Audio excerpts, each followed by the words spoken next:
Tout le monde se cache. Lorsque l'homme arrive, la fille hurle de surprise. Il demande ce que cela signifie. Elle dit que c'est une surprise parce qu'elle est enceinte. L'ami se lève en félicitant. L'homme n'aime pas ça du tout et dit qu'il ne veut pas être père. Tout le monde se lève de frustration. Et l'homme dit à la fille d'emmener le bébé. Elle demande s'il ne voulait pas fonder une famille avec elle. Il dit qu'il n'a jamais voulu. Et si elle veut rester dans la maison, elle prendra le bébé. Elle dit qu'elle ne le fera pas. L'ami dit à l'homme d'avoir de la compassion.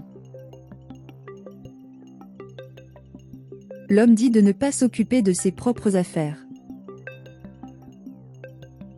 La fille dit qu'elle n'a pas besoin de l'argent de l'homme, et lui non plus, pour pouvoir élever l'enfant.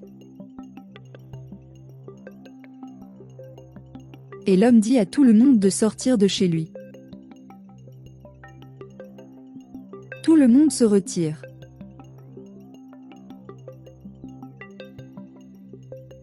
La fille est maintenant seule et ne sait pas quoi faire.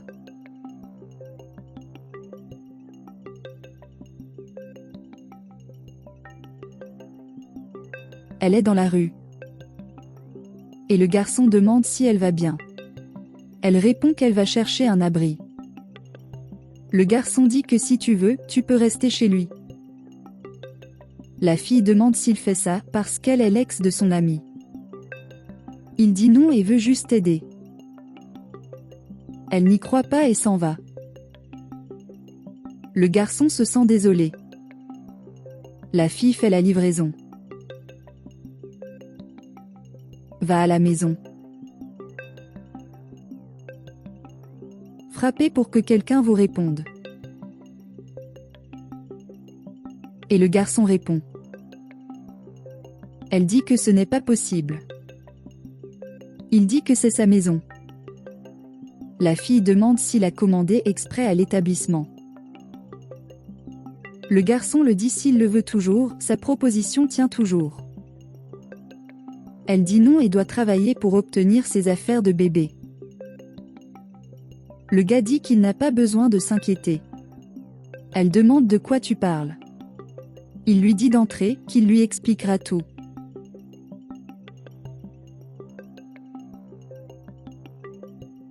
Il dit qu'il a déjà acheté des choses pour son bébé. La fille dit qu'elle ne veut pas que quelqu'un se sente désolé pour elle et elle ne peut pas l'accepter. Le garçon dit qu'elle ne peut pas travailler de cette façon et que cela pourrait être dangereux. Elle dit qu'elle peut.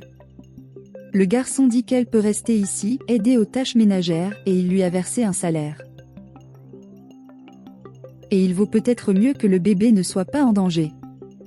La fille dit qu'elle doit être égoïste et acceptera alors la proposition.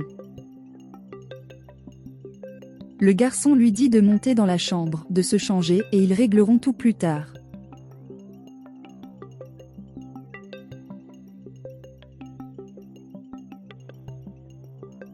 Le garçon dit qu'il lit qu'au 8e mois, il faut être très prudent. Elle dit que c'est vrai. Et le garçon dit qu'il doit pouvoir entendre. Et dit qu'il va être un bébé en très bonne santé. La fille est impuissante. Et il dit qu'il va préparer quelque chose. Il demande s'il veut de l'aide. Elle dit non et va dans la cuisine. La fille prend le gâteau qu'elle a préparé. Le garçon dit que la fille a vraiment le talent pour faire de la nourriture. Elle répond que ce gâteau est une vieille recette que sa grand-mère faisait pour ses petits-enfants. Le garçon dit qu'on ne peut voir un beau gâteau comme celui-ci qu'à la boulangerie. Elle demande si elle a vraiment aimé ça, mais elle finit par dire amour et est gênée, car elle a accidentellement appelé le garçon amour. Elle s'excuse d'avoir dit cela, car c'est beaucoup dans son esprit, et elle a fini par le dire accidentellement. Il dit qu'il n'a aucun problème. Elle dit que c'était involontaire. Et le garçon répond qu'il va bien et dit que maintenant il devra partir. La fille est pensive et très gênée après avoir dit cela.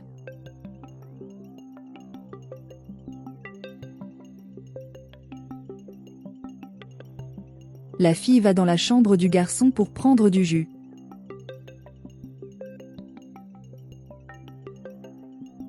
Il demande ce qu'il veut.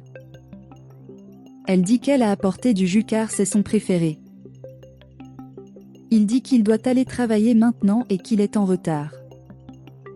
Elle dit qu'elle peut boire et partir. Il répond qu'il ne peut pas et le soir il rentre du travail.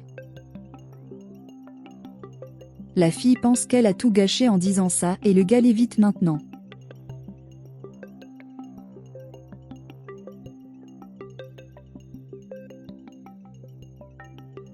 Le portable du garçon sonne.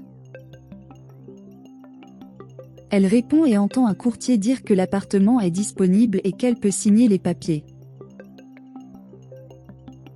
Et la fille pense que le garçon veut partir. L'homme frappe à la porte. La fille répond. Il l'appelle amour et va l'embrasser. Elle lui demande ce qu'il pense faire. L'homme dit qu'il a entendu dire qu'il vivait dans la maison du garçon et qu'il est venu voir comment il allait. Et l'homme dit qu'il est maintenant prêt à être père. Elle demande si c'est une blague. Il dit non et demande s'il lui a manqué. La fille dit qu'elle ne comprend pas pourquoi il a changé d'avis si soudainement, parce qu'il ne voulait pas être père. Il dit qu'il a obtenu une augmentation au travail et maintenant il touchera le double de son salaire, et il sera à la maison plus longtemps et il pourra s'occuper du bébé. Elle demande si l'homme est devenu fou et dit qu'il ne veut plus voir l'homme. Il demande pourquoi il n'est pas content de le voir. Elle dit qu'après tout ce qu'elle a fait, elle ne veut plus te voir. L'homme dit qu'il va seulement l'accompagner chez eux, car c'est la maison de son ami. À ce moment-là, les os de la fille ont éclaté. Le garçon arrive et demande ce qui s'est passé. Quand l'homme le voit, il s'évanouit. La fille dit qu'elle a perdu les os. Le garçon leur dit d'aller vite à l'hôpital. Elle dit qu'elle part seule. Il demande pourquoi le traiter comme ça. La fille dit que le garçon agit bizarrement depuis des jours et qu'il ne lui parle même pas correctement. Le garçon dit que ce n'est rien comme ça, il essaie juste de travailler plus dur pour les soutenir.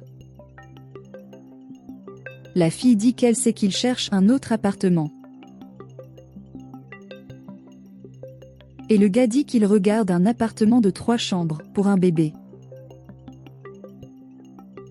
Et dit d'aller à l'hôpital bientôt. La fille, maintenant oui, a pris la bonne décision.